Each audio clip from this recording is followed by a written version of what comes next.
quasi-ready. Rich ain't modest. We are live. No, we are. It's we've been on a little bit of a hiatus. You know, we did a thing 2 weeks ago. The guy. Well, it's actually my fault. So, and I was playing 1 week is my fault. So the first week, I was supposed to take Monday off after Comic-Con line. Yes, he was. I didn't. No, he didn't. So Tuesday came and my head said, "Let's go to work," and my everything else says, "No, fuck you, you're not." So I stayed home. I actually praised him for that being a smart business move. So there was somebody here each day at the shop still to work. It just wasn't playing that way. So. Now, Yeah. I defied our plan the first day. Worked out good. And then last week at scheduling between everybody, you know. But, you know, we did get to talk with Jesse, and it was honestly, I think it was awesome. We sat there with Jesse. We never went live. We had a very nice conversation about the birds and the bees and, you know, whatnot. No, not really. I mean, you know, big things happening, Comic Shopping Network. You know, the guys, you're adding new retailers, daily at this point? Yeah, it's retailers, and we're then announcing, I'll announce it on the show today, but we came to terms with our first publisher. We had already had Chaos Comics, Chaos Comics, oh my gosh, Coffin Comics with Brian and Big Dog Inc., but first going out and getting someone. So we signed a huge deal with Scout Comics, and that's who we're going to start off with first. We struck a deal where we have a full page ad in every single one of their books that comes out. Doesn't matter if it's a 1, 7, 9, whatever it is. Exclusive deals, just pushing out the product. But I'll go more intense in that a little bit later. So that's awesome. Yeah. Yep. So this here doesn't really pertain to you know what? I'm gonna stay away from that. Let's stay away from that. I'm gonna stay away from it. This is retailer Roundtable. Yeah. No. Get into it. What do you got to talk about? we already know what it's about. The Twitter thing that happened that you and I talked about earlier, John. Yeah, I think Rich was involved in that too. Yeah. Was I? That's why I said I was gonna try to. I think it's okay. I mean, we're here to talk about things. We're not here to make everything sugar coated, right? I mean, yeah. So things happen. Words were said. Some very some horrible words in the I guess in the comic community. Comicsgate. You know, love them, hate them, whatever. There's a stigma attached to them that can potentially ruin your career if you are associated. Ruin your career in mainstream comics, I guess I should say. If you were associated with that group, you know, and the guy that was, you know, the word that was freely thrown at Mr. J. Lee, you know, that guy's, I mean, he's an image founder. The guy has been doing nothing but putting out as quality work from the time, you know, from the 90s. And I don't know that he pays attention to any comings and goings like that. Well, let's break it down for everybody. Like, I kind of feel like we need to do a sports center. Okay, so at one point, Tom King, who is writing the Rorschach miniseries that's coming out, which I love Tom King as a writer, you know, Mr. Miracle, all this stuff, had found out that Jay Lee was doing a variant cover for the Rorschach miniseries. He came out and on Twitter and had said some things that he didn't want that cover put out there because Jay Lee was part of Comicsgate or had worked on a project for somebody. And at that point, it became a firestorm at that point, right? Mm-hmm. So coming back to Jay Lee, who's someone that we know and that we worked with on Comic-Con line and things like that. And I have a relationship with him and his, I guess, representative or manager or whatever with Josh. It was really kind of odd to hear that because Jay Lee's been in this industry a long time. You've never really heard anything about it. You know, a lot of what people think Comicsgate stands for would not make sense why Jay Lee would be within that community. I think we can all just put that together, right? Yeah. So we heard from Tom King afterwards that it's all good. Like they talked it out. And then Jay Lee has come back and said, no, it's not all good. You know, from the standpoint of their dog Loki, which Jay would bring to shows. Jay was very close to. Recently had to have surgery on Loki. Loki passed away the next day. It was a very expensive surgery. This all broke at the time when they were mourning over the loss of their dog. So to add injury to insult, you know, Jay has mentioned that comic publishers have reached out to him, other creators. It's a scary situation because it you know, I think Jay is obviously going to come out of this fine. But at the end of the day, I mean, I would really say this just to support Jay Lee in this case. And I'm not bashing Tom King in any way, shape, or form by saying this, but just come out and publicly apologize for what was said. We're all grown-ups here. We can all make mistakes. I think it would be a good look for him. I think Jay would be more than happy to accept it. These are just my guesses. But at the end of the day, once again, we're seeing this on Facebook a lot. And I think I always talk about Jesse James and his positivity on Facebook, or Rich. Rich always posts stuff on Facebook that's fun or pretty, or he shows off his pretty haircut or any of that stuff. That's true. But in all seriousness, please, I have 2 teenage boys in my house. We, on a monthly basis, literally have to say, be careful what you type on the internet. Be careful what you post. Be careful what you say. So as we all sit here as retailers and as known commodities in the industry are sitting here going, well, we kind of don't want to touch this. We kind of don't want to talk about this. We're not throwing anybody under the bus.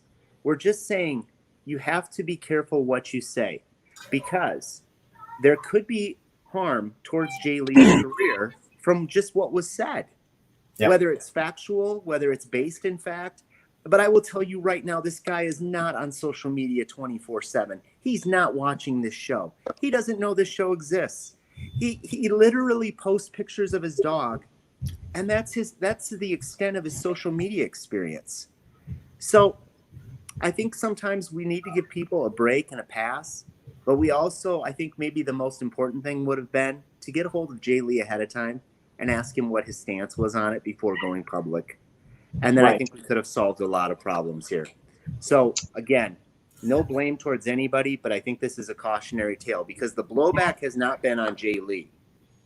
The blowback has been now towards Tom King. And I would say that my belief system is if Tom King were to come out and apologize for what he said, hey, I didn't do my due diligence. I should have saw. We're a forgiving nation. We're a forgiving country. It doesn't seem like that anymore, but we can all get over it. Sure. So I hope that at some point we can just put this to rest, but I really hope that nothing comes out of it towards Jay Lee in the future or any of that. And I don't believe it will from all the The only thing I hope comes out of it is they stop freely throwing that around because it is damning to a person's career. Correct. I mean, so, you know, I don't want to see whether they're starting out or whether they're a legend like Jay Lee. Right. I don't want anybody's career hindered because of, you know, a little bitty word. Right. And so the bigger picture is this. We got a great book coming out, and comic books are about stories, right? They're about the interiors and what the story is about. We're not talking about the comic book as a whole. You know, customers want to know, is it a great story? Should I invest $5 into this book? Is it a great story? Now we're talking about a cover that potentially you could have bought, but probably wouldn't have been the comic that you would have read. You would have had your reader copy or cover A or something like that. So I think what happens is we forget that as retailers, publishers, anybody in this industry, as we speak, a good portion of the comic book fans that follow you have no idea what you're talking about. So they're making a conscious decision. Should I spend $5? And you're telling them about, you know, XYZ versus let's just talk about the comic book. It's a good comic, and should you buy it? So I think what happens is we forget about the mainstream customer base who comes to us to get away from politics, comes to us to get away from work, spends time with their family, and then goes reads a comic book. Yeah. I mean, I also think this whole Comicsgate thing is just, that whole group, the idea of that group is just awful. Because comics has always been an inclusive thing where everybody's supposed to be accepted. And it doesn't matter what race or any orientation you have, is like, that's your group. You know, you can be part of that. So to have a group out there saying, oh, we don't like that, they're changing races and this, that, and the other, it's like, you guys, and I speak for myself, you guys suck who think that. So that's just me. Yeah. I think at the end of the day, one of the things that Jesse brought up and that I've said personally to people within, you know, little inner circles of, you know, I have not once asked any of the individuals here who I all consider good friends what their political beliefs are. I've never had conversations with them beyond that. I haven't got into that. I know who they are as human beings. I know they're good dudes. I know they're good people. And at the end of the day, really what it comes down to is exactly what Jesse just said. I'm okay if you want to make a comic that's a political belief or political movement or what have you, you know, like we're seeing protests. If you want to make a comic about protests or you want to make a comic about this or that or the other, that lies a little bit in fiction and a little bit in truth, I get it. But it's sometimes like our stories tend to bleed over. And now, as Jesse just said, this book would have been a book that people would have picked up regardless. Now we're arguing over if someone's beliefs align with someone else's beliefs. And on its face value, you look at it and go, it doesn't make any sense whatsoever. I mean, it just, that Jay Lee would be part of Comicsgate. It doesn't make sense with so anyways, that was the story of the week. I think we would all agree. And I think it's okay for Cory to bring it up. People are going to be looking at that Jay Lee cover now. It's like, well, I wonder what he did. Is Jay Lee going to ask for his book to be pulled, his cover to be pulled because, you know, they are not good? I assume no. I mean, it's going to go out there. It's going to go. You know, I think Jay Lee is enough. He's enough of a professional. He's been in this industry longer than some people have had. You know, whatever it may be. He's been in this. I mean. Yeah. He's been in this industry since well before I had gray hair, or Jesse. I don't know about the other three of you, but I've got plenty of gray hair. The thing with this too is like Jay Lee's also worked in the Watchmen stuff before Watchmen, so it's like correct. You know, there's people who would be probably excited, like, oh my god, I definitely want Jay Lee's cover because I had the Ozymandias one that he did or whatever. Yeah. It may open up more doors for Jay Lee, hopefully, and I hope it does because he's an awesome artist. We love him. We know what he's done. We know what he was going through with that dog. And again, that's not to throw shade towards anyone. Just once again, walk a mile in someone's shoes, and you might be able to tell where they've been. And you know, I'm sure no one was paying attention to the fact that he lost someone that he considered a close family member, which was their dog.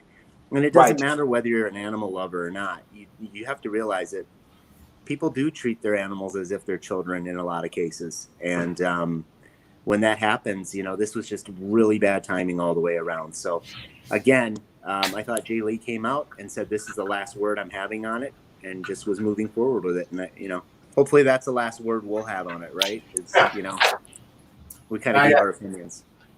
We do have some amazing stuff coming up with Jay Lee via Comic-Con Minds. We'll talk about more of that maybe next week. Sure. But, you know, definitely not the last time we're talking about Jay Lee. No. It must be awesome to be relevant for like 30 years. I mean, probably. I mean, just not even relevant, but like, you know, up there, just steady work. And, you know, I don't know. I'm waiting for the CBSN Binge Bar Jay Lee special show. I want it next week. Well, you know, he's a fellow, you know, we're both from Vegas. He's in Vegas. And, yes. And so I think because I'm a person who knows how to protect his borders and I don't let any of that come into play. I had a conversation with a convention owner today, and he kept on bringing it up. And I said, so, you know, I could really go back on you and say, listen, you've had Jay Lee at your last 10 conventions. So why does it matter? I think we just push forward and you have to do what's right for your brand. And then it has to make sense to your customer base. And I think I'm one of those people out there. Listen, we sell over 5,000 books a week. So we sell that because there is none of this in there. There is no politics involved in the actual selling comic books. And once you go past the other way, people don't understand the loss of one customer. That's a major loss. That's a lot of money lost from a customer who was spending $10 a week with you. That's $525 or $520 a year times 10 years. You just lost $5,200 because you couldn't sell the books. And so I think that's what it comes down to. We've had controversy all the way back in 1982 when I was selling comic books. It's part of the business. But I think now that we have social media, and that we have shows like this that we can talk about and discuss it, I think it's more open. 10 years ago, no one would even know about no one would have even heard about. Yeah. Well, I think at the end of the day, when I say have the Jay Lee show, I mean it more from the perspective of showing off his career and all the work that he's done over the years. Because man, that guy has got a lot of covers and a lot of great stuff, and I would definitely be tuning in for that special show. That when you think of those artist spotlights, and just to see it all in one place would be amazing. So that was an interesting one. Anyways, also San Diego Comic-Con. Artist on Inhumans. Yeah, So, absolutely. What else? Hellshock. Yeah. Yeah, Hellshock. Yeah. Dark Tower. Look for all this stuff on the bin. Couple things. Oh yeah. Yes. Yeah. Especially Hellshock, which is his creator-owned, which was great. We had San Diego this week, in case anybody missed it. Heard that was a mixed bag. Yeah. Yeah. The McFarlane. So what big news came out of that anybody wants to talk about? I thought the biggest news was there was an awesome panel, which I believe was Mad Cave, Scout. I forgot the 4 indies that were in there that really came out swinging and kind of said, we're here. Oh, by the way, if you a comic book store, if you need this product, give us a call. We'll get it. We just ordered 900 copies from a publisher Sunday. They've already got it on the truck coming to us, ready to go.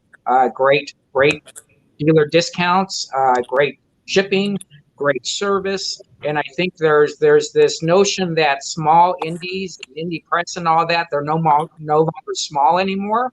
And I think that's the cool thing that's happening is we're seeing a lot of what we would say 6 months ago, small companies coming to the dance and saying, we're here now. And they really took advantage of the SDCC event. I felt a lot of shows were there just to do it and didn't really realize the impact afterwards. So it's kind of like, okay, I'll do this show, but I'm really not going to pre-promote myself or promote myself at all. So it kind of fell flat. But there was a couple panels that I thought were off the hook. But I would say for San Diego Con, it could have been listen, we're just doing this 1 year. How much time do we spend on this? Yeah, I mean, one of the things, I guess, I'm always partial to, obviously, the information that we get or the things that we see. But I know Skybound, for example, did their Skybound Expo. I think that was hugely successful. They had some panels on diversity. They had panels on gaming. They were reaching into the vaults. They were pulling stuff out. Jesse, I'm sure you paid attention to it with our relationship with Sean Kirkham. There was a lot of cool stuff going on with them. Very well produced.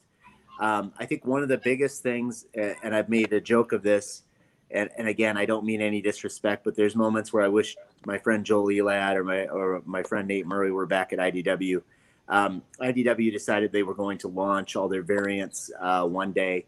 Didn't work. They went to the next day, didn't work. They went to the third day and went to Shopify. Now, I know that there's stakeholders that are part of Oni Press, and if any of them were happen to watch this, for $10,000 in 1 hour, I will make you 10 times the amount of money you made from that show. They had a Usagi Yojimbo Peach Momoko cover limited to 200 copies for $10 each. They had multiple books limited to 200 to 300 copies for $10 each. But the awesomeness doesn't stop there, because if you buy 2, you get 1 free of a San Diego Comic-Con exclusive. And it doesn't even stop there. If you spend $35, you get free shipping. So I roughly figured it out, and I realized that they could have put the Peach Momokos with Usagi Yojimbo out 1,000 copies at $20 each and made $20,000, hands down. In fact, I'd bet the farm on it. Instead, they made $2,000 and upset a ton of fans. They had G.I. Joe, My Little Pony, Transformers, My Little Pony Transformers, Lock and Key, all of these with 200 print runs. I was literally on there. I couldn't get the Usagi Yojimbo. I'm buying books for $6.50 a piece. Yep. So if anybody knows anybody at IDW, I literally next year will run it for you. I will make you $250,000. Just let me handle print runs and let me figure out pricing, because that's a ton of money as a company that you lost. So when Jesse, you talk about Scout Comics and you talk about all these other things, how can a website like Oni, and I know I keep beating on it, excuse me, IDW. I keep saying Oni, but it's IDW. Yeah. How can IDW mess this up so bad that you have to go to a Shopify site in order to get this done? Right. That's where I come back and I say, when you talk about these companies that are saying we're coming out swinging and we're going to deliver and we're going to do what we need to do, how do you mess that up, IDW? And I literally mean that. How do you mess that up? I'm not upset I didn't get a Peach Momoko cover. I'm more upset about seeing the people that literally, they're stakeholders in this company. And you could have generated $250,000. No joke. And instead you brought home $25,000 maybe. That's a big mistake. You have Chris Rael leaving. You've had so many people within the position leaving. Now they had a guy who was on the job for one day. He's out for a while now on administrative leave. I mean, I might just make a phone call tomorrow. That sounds like he did something wrong. Yeah. Well, he did when they showed what happened. But again, you can't lose money in this business when the money is literally just wants to be handed to you. Right. I was just going to give you a prime. I think the thing with San Diego, and most of you guys know this, when I was in the game and buying, 50,000 products during San Diego Comic-Con and driving them back every night, I do look at an IDW, and I would say they've never really been on the other side of the table where I'm paying $10, I'm driving back to sell for 30 or 4 or whatever it is. So there's a lot of coaching that they're going to have to realize if they want to be part of the direct market. They're going to have to understand that you start lowballing books like the Peach book, and it's selling for $500 online, you've done a bad service, really a bad service. I'll give you a prime example. When we did our first Scout show on the Binge Bar, and we had bought 200 books for it, and we had the whole company on there, president, all the writers, artists, and all that, for an hour. In less than 30 minutes, we sold out every book. Now, I had taken every book that I had bought and pen folded it. So Murder Hobo, a $5 book, I had put it for $15. And the reason why was I didn't want to sell out because I had all these people on. But then I realized I'm direct market. So the price I put on it is the price for a direct market. So we actually had a book on there called Everglade Angels, and it was the VHS cover. And I love that cover. Right before the show, someone had asked me if I had it. And I said, oh, sure, I have it. And he goes, well, how much is it? I go, I haven't even priced them. And he said, I'll give you $50.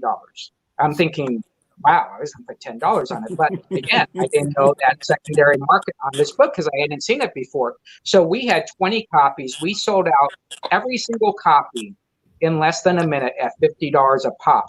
The president, James Hawk, who was on the show at the same time, saw the oversell and said, don't worry about it, we got Jesse covered. So we sold another 35 copies.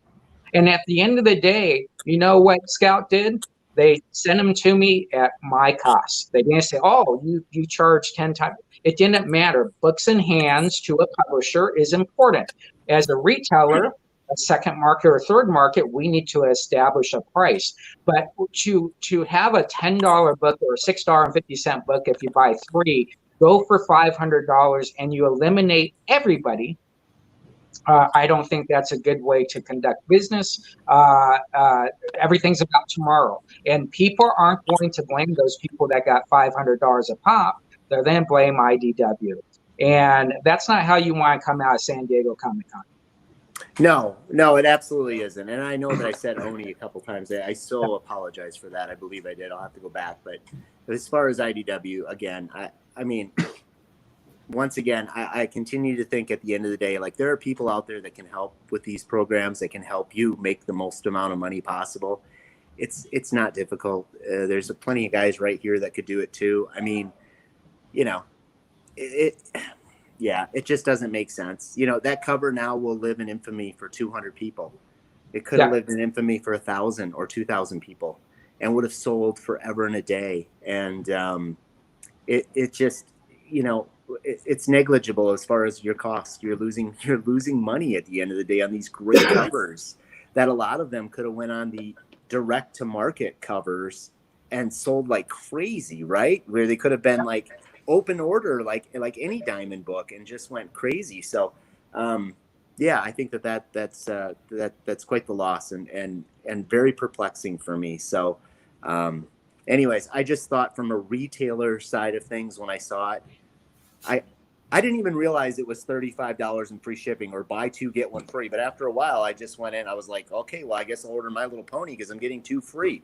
So to break it down for people, if I ordered 6 comics, it cost me $40 total, and I got free shipping. Yeah. On a San Diego Comic-Con exclusive. So do the math. You can figure it out from there, and then you can just look up what the prices are on these things, and you just go, oh, my goodness. So it's not and you all didn't about have to leave your house. What's that? And you didn't have to leave your house. I didn't have to leave my house. No. You didn't have to leave the house. I do want to, which is a trend. Just talking about, Scout, they've very slowly and quietly, they've kind of built themselves up to, I guess, kind of a company that thrives in the no convention, the big two knots, putting stuff out, supporting the local shop. Because even, when I had my shop in Daytona, they were there the day we opened. They came a few more times. James Pruitt, great. I mean, they love working with shops. Just love it. I haven't had nothing but good experiences with those guys. Well, just think about the Comic Book Shopping Network. I mean, think about it from this reversal now. I mean, it just dawned on me, and maybe it's dawned on everybody, but think about it. Scout Comics is a publisher that now realizes the value of Comic Book Shopping Network and is willing to put in something like Coffin Comics did. Once again, what do we always say? Brian Polito's always just a little bit ahead of the curve, right? Oh, and so we also have Tom Hutchinson with Big Dog Inc., another great dude who's decided he's going to throw in. And we've got this big platform now that Jesse's promoting and pushing. Now we have publishers coming saying, okay, we're basically doing our own little live show, but we've got Jesse doing it for us. We can send him the product, get it out to people that would have never seen it because we've got places that aren't doing it. It's brilliant all the way around.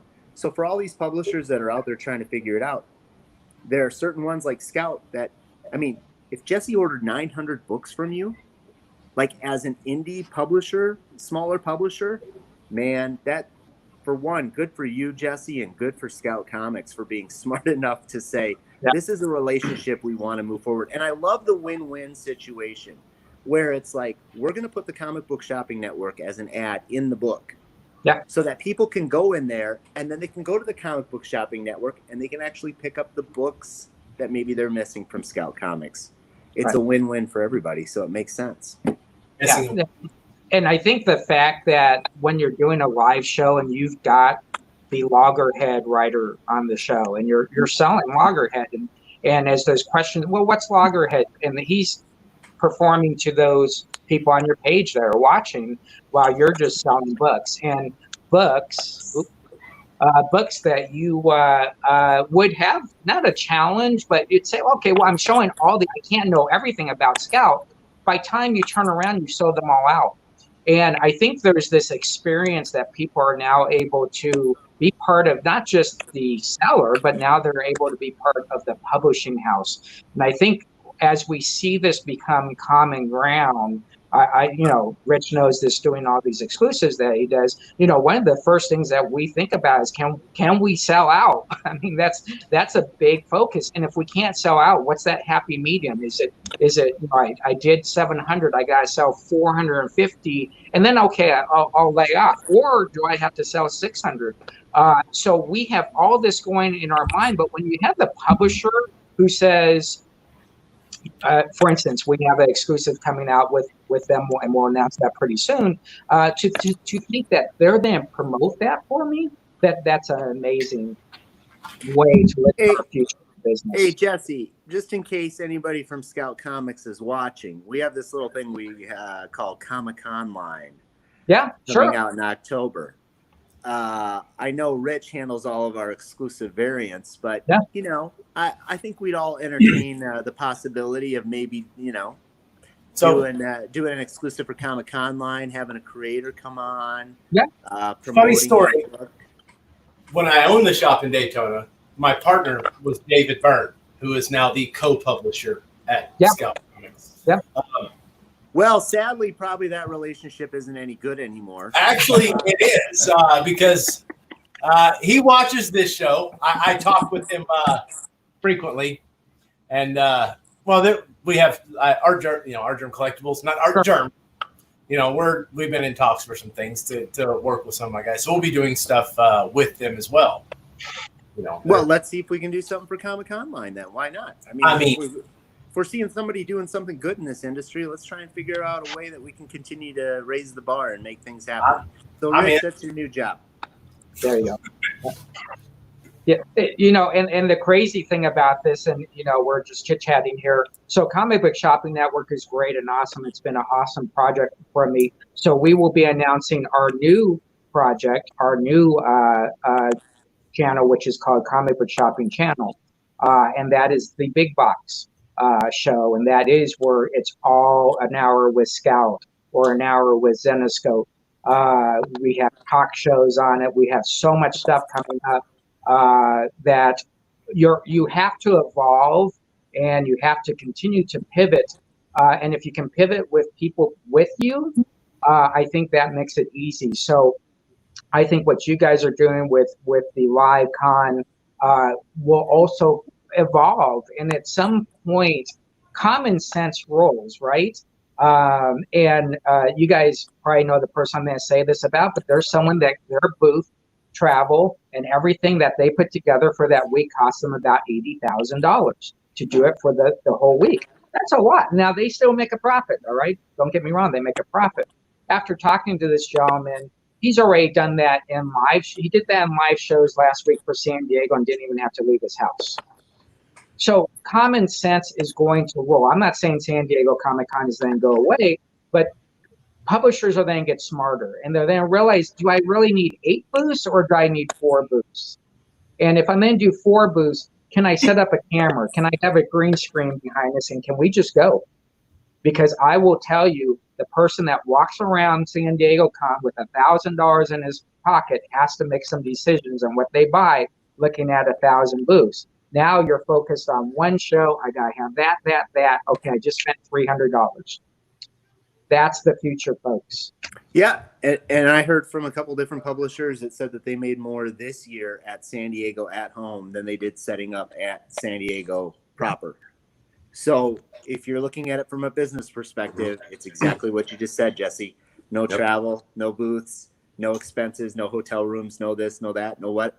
You can reach everybody you want right here through your phone, through your computer. So again, that's not to say that's going to go away because, you know, like for us, San Diego is definitely a networking show. Sure. Like that's where we go for our guys to meet up with Sideshow and you know, whoever else. That's, you know, we're not at all saying that those things aren't. No. It will still be there, but I think at the end of the day, you know, we're in a world now where literally we could probably all 4 of us contact Sideshow right now. And go off screen and start talking about, hey, this is what we're looking to do. So I think what it is, it's about, do I wait to San Diego to do that conversation? Or when their mind is only focused on me, do I contact them early?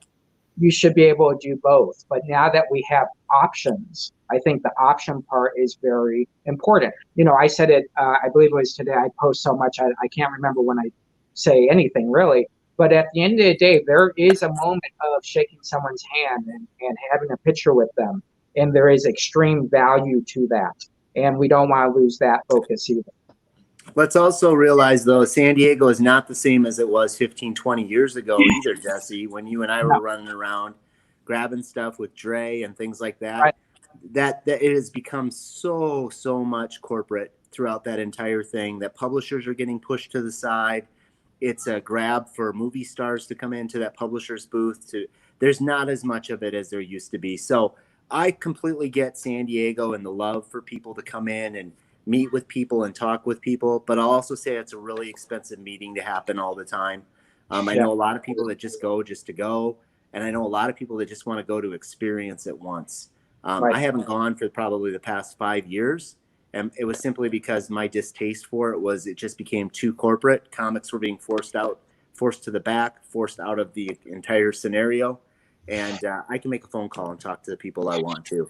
So there are plenty of other shows where I can meet with people and not have to run outside or run around where I can't even walk across the floor. For anybody that's been to San Diego, you know what I mean. You learn ways to get around San Diego. The secret. So I have sold this secret for years, and it's cost people exclusives, waiting in line to get exclusives. I'm like, I'll tell you the secret. Here's the secret. And then tell everybody why, because it doesn't matter. Is you walk outside the hall, right? Yep. You walk outside the hall of Hall A, and you walk all the way down to Hall F, and you just walk in. It saves you 45 minutes. And you get some fresh air. Yeah, I've never understood every day. that. That's how. Yeah. Get a coffee along the way. Hey, Rich. So the question to Rich is, how do you partake in the New York booth at all when you're there? Yeah, I mean, even before I worked with Midtown, I've gone to every single New York Comic Con since I think it started in 2006 was the first one, and it took up one little area of the Javits Center, and now it takes up the whole Javits Center and a couple of blocks around it and a couple of other venues around, and Alex Ross is doing something a half a city away. But yeah, doing the booth, and we have for Midtown, we had like one of the biggest booths there too, because I think our booth was 20 by 60.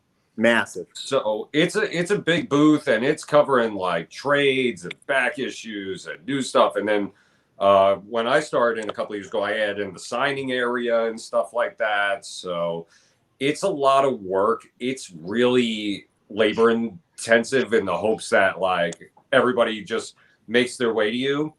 But looking at like the at home stuff, I really feel like that whole, and this is what I talked about when we first started doing these video chat stuff, it's like the curated experience. You know what I mean? When like Jeff could get out and be like, I'm showing you this book, this book, this book, and people are like, all right, I've never seen that. I want that. You know what I mean? When you go to the shows and everything, and it happens to me too, I get so distracted in a con. Like I get all the pretty lights and the books and all the people walking around. I could go be like, I'm going to use the bathroom and show up 6 hours later. So you don't even know what you were looking for when you walked in there, right? Don't even know. Probably forgot to use the bathroom. Have no idea what happened. So get back to the booth. Gotta go use the bathroom. Be back. Mankey's doing a signing at the Midtown booth, right? And so they have this nice little area built off. So he's busy doing a signing. I'm with him. You know, I got to make sure I'm there. And then there's a wall of comics off to the side, like in the booth area. And Rich knows this. And here I am down on my hands and knees, going through books, picking books off the wall. Doug's over there signing. I think he's got it all under control. It's more important that I just saw comics, and I haven't been out and about at New York or seen anything because we've been at our booth. But Midtown's got all their exclusives up, so I'm just going through, piling up piles. Well, because setting them over on the counter, you know, and because Doug was signing at our booth, but I was like totally stupid that year, and I'm like, I booked like 14 guests for a Midtown booth. It was crazy. And then by the end of the show, I'm like, why did I do any of that? So we have like a wall of exclusives. It's like Bermeo exclusives and Inyuk Lee and Josh Doug Middleton. and Josh Middleton. I'm like flying people in from all over the world. There's JJ, just looks at Doug like, sign books, and just like vanishes into the books. It's like I missed. It was great. It was fun. So. Yeah, but that's the thing about being a retailer. You can carve out like your little space of a con and have your little safe haven, which is nice too. Yeah.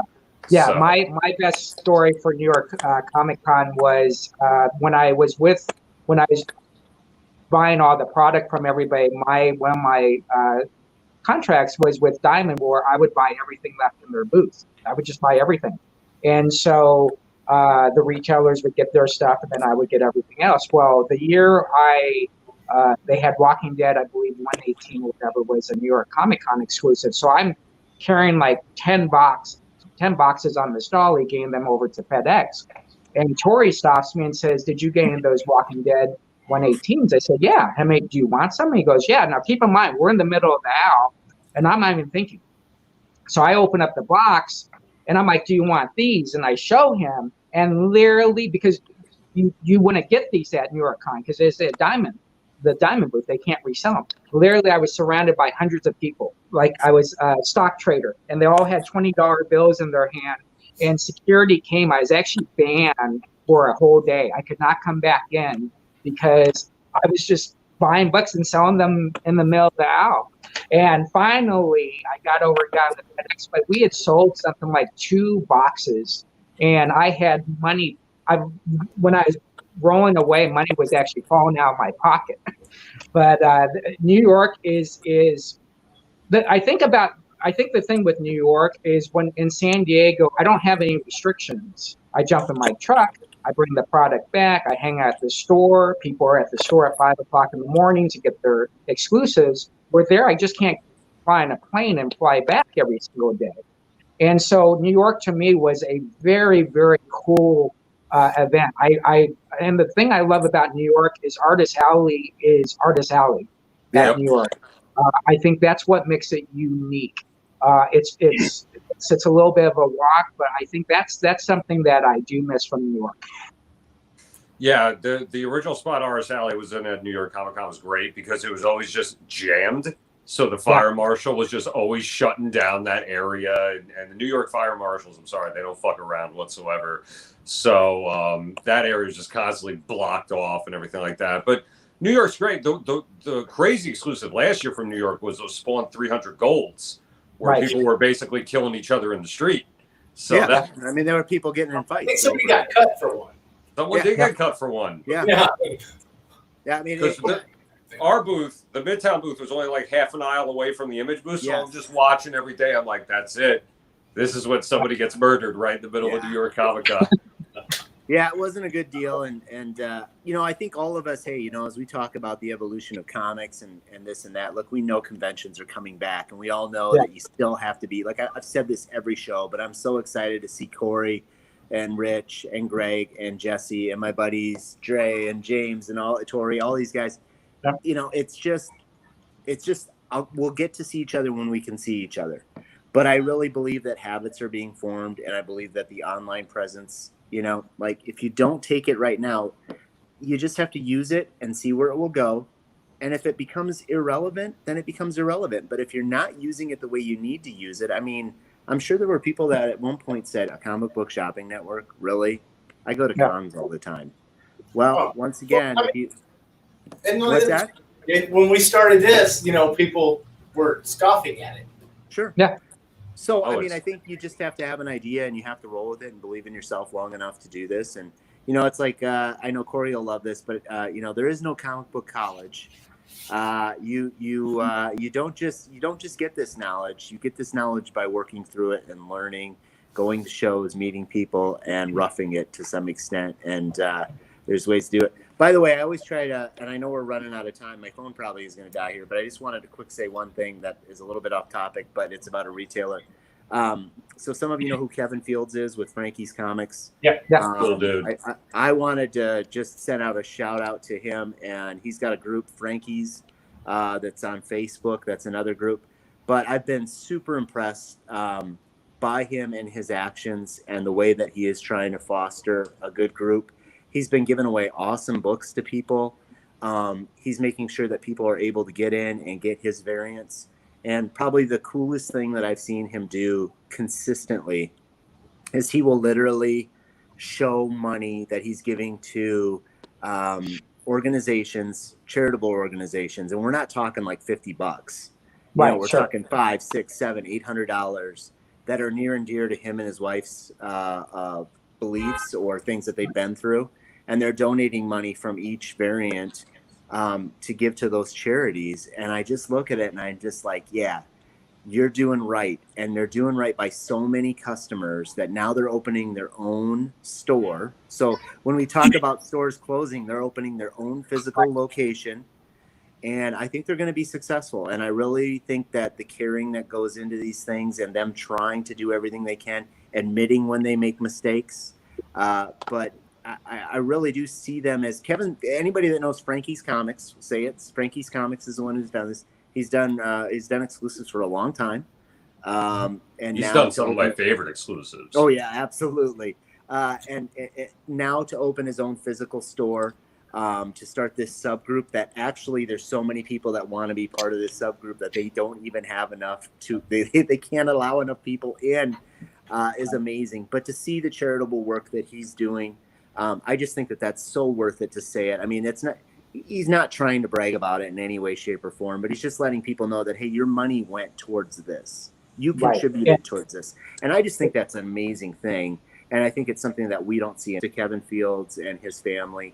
And that's it at the end of the day. I just wanted to give him some props. So, and what's crazy about that, there was a conversation that I had to jump into, and normally I don't get into who's the best or who's doing this and who does the best exclusives. It's, do you sell exclusives? Do you sell out? That's all that matters.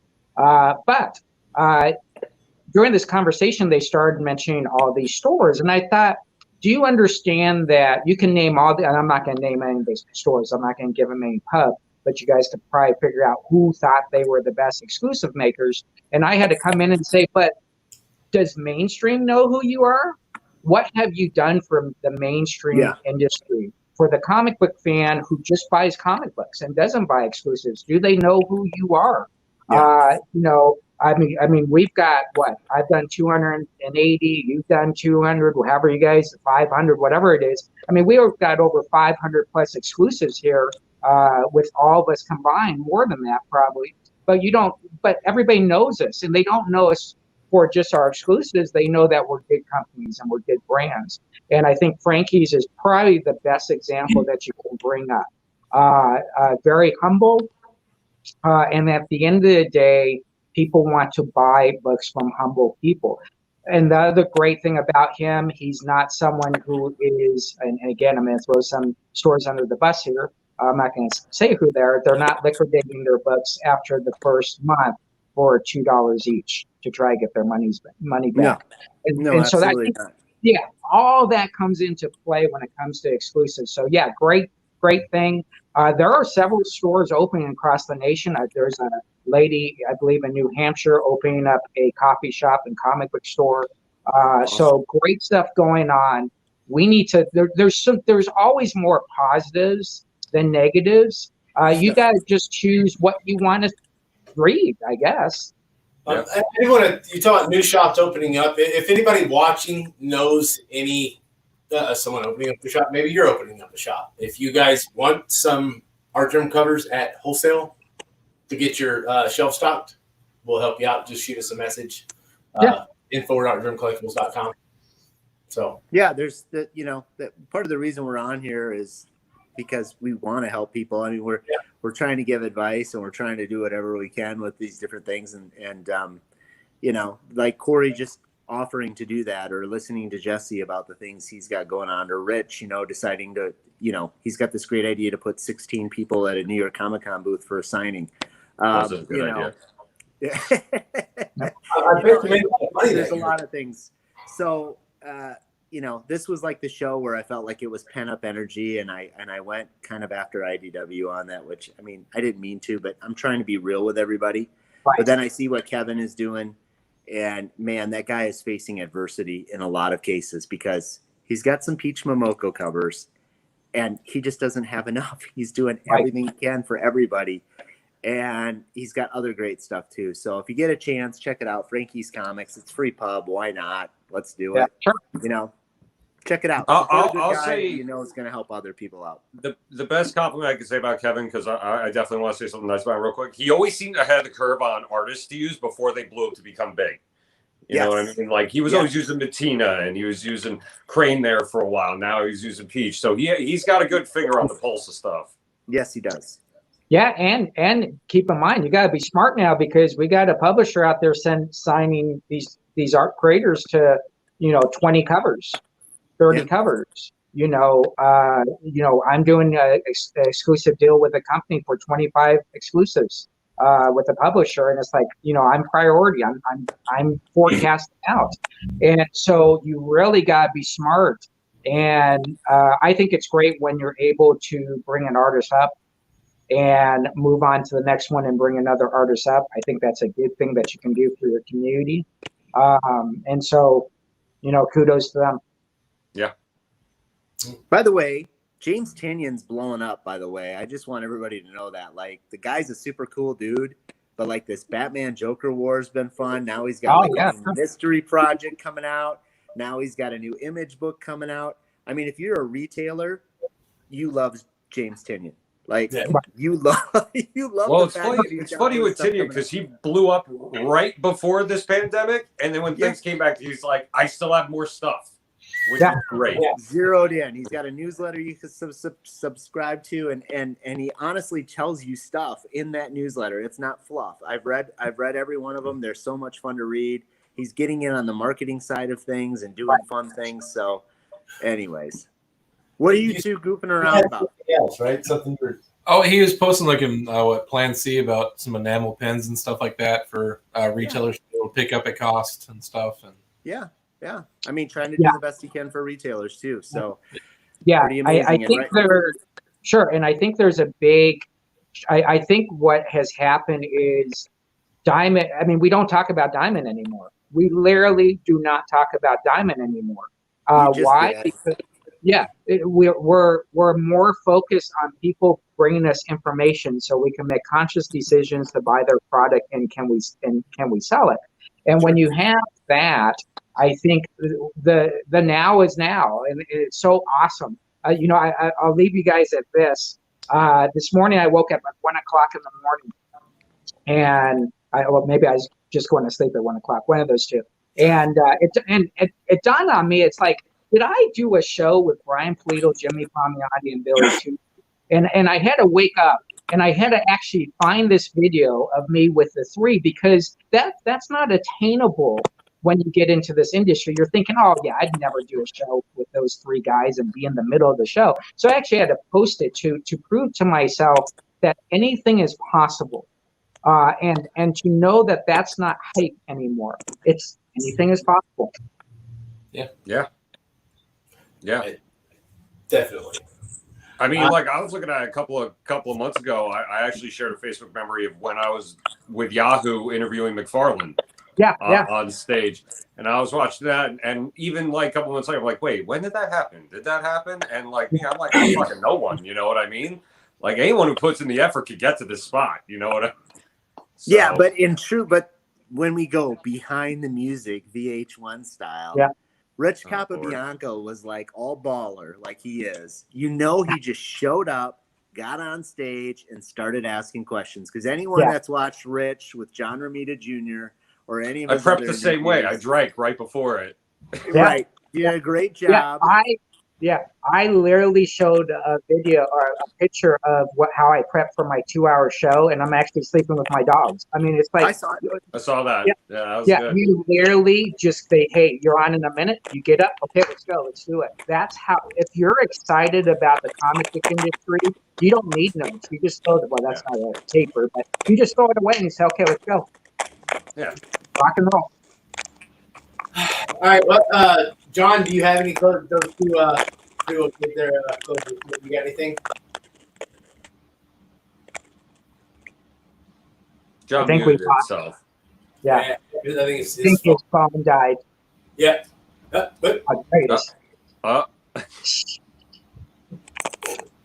Go, Jesse. Jesse, what you got? Anything else? You know what? We'll be announcing a whole bunch of news over the next 72 hours. I'll have my 289th exclusive announced on Thursday, which is a Do You Poo. That's going to be an Iron Maiden homage cover for Poo Piece of Mine. So it'd be Poo of Mine. So that's going to be that one. And then we have an amazing cover coming out from an amazing homage cover for 290 will announce on Monday. This one will be huge because it's never been allowed for a comic that is a very hot book on issue number 12 right now. We got them to do issue number 1 for us. So that's what we got going out. Just excitement, slinging comic books. It's awesome. Anything, Rich? Is JJ frozen up there? Is he gone? I think so. He moved ever so slightly. Like in and out. I'm not sure what's going on there. He hasn't. The only thing I could think of is when you said like we're doing this online stuff and it might fizzle out, and then I was just thinking, well, comic book nostalgia. If it fizzled out in 10 years, they'll just ask us all to come back again anyway. We'll have be all nostalgic for it. But well, there's actually a saying. The saying is, comic book fans never die. We just get rebooted down the road. Mm-hmm. Yeah, we'll get a new #1 issue. It'll be fantastic. Yep. You got anything? Tom Taylor is a master at marketing and keeping people confused at all times. And a great fucking writer. It's like you're thinking for 2 days in a row when Justice is coming out with like another thing, and then he threw out a Z today, and you're like, fuck. So it's going to be, I don't know what he's doing, but I'm That's excited. exact reaction I had too. Yeah. Mm-hmm. All right, guys, so we're talking about Comic-Con Online. By, I want to say Friday, we're going to start rolling out the mail-aways for Comic-Con Online. We're going to tell you, we have, these are some fucking heavy hitters that we have. That's the way I'm damn near speechless. I'm so excited. You should have seen me when I was on the phone today getting this done. I literally started jumping up and down. Did I not? Yeah. I looked like I was a child on the phone. I feel like Cory when he jumps is a very intense thing. Like it's not a subtle thing. Like Very intense. I had to wave him to stop because he's still on the phone. Yeah. You can't relax, Cory. Relax. Yeah. I had to do the whole quiet yell thing. I'm like, Well, the one thing that I want to challenge you, Cory and Rich and JJ, all you guys, is you should really be videotaping the back end of this and doing how we got here, how we got to this next October con. And if they saw you on the phone, you don't have to say who it is and jumping up and down. I think that really is the part of the industry that people just don't realize exists. Oh man, Comic-Con Online, the documentary. I want to do those horrible recreations with people that kind of look like us, but that aren't us. Or like Unsolved Mysteries. And significantly better looking. Yeah. See, for me, it's just like I feel like there would be like a little F-bomb counter in the corner of the movie. If we were making that, I feel like there would be like 20 fucks per second. So Yeah. I'd watch it. Yeah. Oh my God. All right. Well, that's a good line to end the show on. We will see you guys next week. Rock and roll. Right.